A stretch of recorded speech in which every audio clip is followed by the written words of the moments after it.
Hey everyone, welcome back to the No Niche, the channel that dives into a fresh topic every single week. Today we're talking about something that sounds like a sci-fi horror movie, but is very real. Ebola. Yeah, that word alone can make people a little nervous. But stick with me, we're going to unpack exactly what it is, where it came from, and why it keeps popping up like an unwanted guest. By the end of this, you'll know way more than most people, and maybe sleep a tiny bit better. Let's jump in. So what is Ebola actually? It's a nasty virus from the filovirus family. Think long, thread-like little monsters that love attacking your blood vessels. It causes Ebola virus disease, which starts like a brutal flu, but can turn into serious internal bleeding. Without treatment, it can kill up to 90% of people. Not trying to freak you out, but yeah, it's one of the deadliest things nature cooked up. The virus basically turns your body's own defense system against itself. Crazy, right? But knowledge is power, so let's keep going. How do you actually catch this thing? It's not floating around in the air like a cold. You get it from direct contact with bodily fluids of someone who's sick. Blood, sweat, vomit, you name it. It often jumps from animals like fruit bats or monkeys to humans first. That's why it usually starts in rural areas where people hunt bushmeat.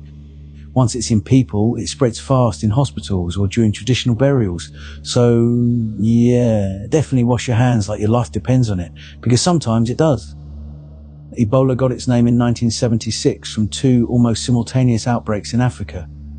One in what's now the Democratic Republic of Congo, near the Ebola River. That's how it got the name. Scientists rushed in, discovered this brand new virus, and basically went, whoa, what is this? It was named after the river because the first big outbreak happened in a village close by. Before that, it was probably chilling in bats for who knows how long. Nature's been holding on to some scary secrets, huh? Those first outbreaks in 1976 were terrifying.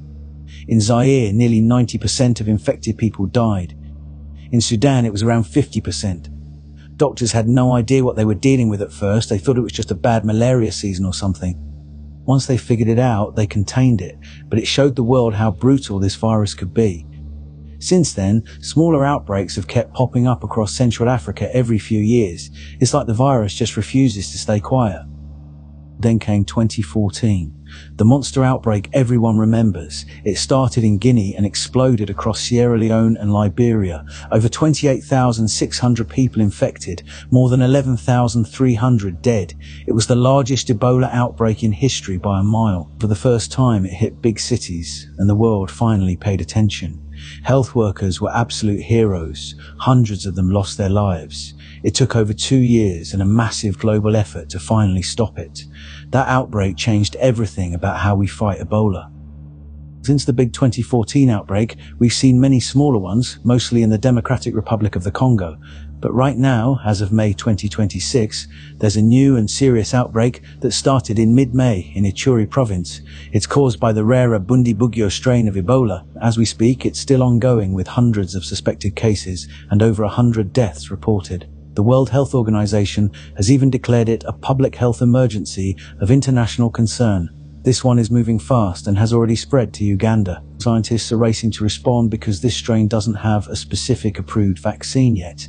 It's a clear reminder that Ebola is still out there. Treatment right now is challenging because the current Bundibugyo strain doesn't yet have a specific approved vaccine. Doctors are relying on supportive care, fluids, oxygen, and symptom management, along with experimental treatments. For the more common Zaire strain, we do have effective vaccines and drugs, but this one is trickier. That's why prevention is absolutely critical. Protective equipment, strict infection control, safe burial practices, and avoiding contact with sick people. Health workers on the ground are working around the clock to contain this latest outbreak. Quick facts and myths. Ebola has probably been around for thousands of years, hiding in bats. You can't catch it from casual contact or the air. And despite what some people think, it's not a new man-made virus. The current 2026 outbreak shows how unpredictable it still is. Even with all our modern tools, nature can still throw us a curveball. Scientists still don't know exactly which bat species is the main reservoir. It really is like Ebola is playing a long game of hide and seek with humanity.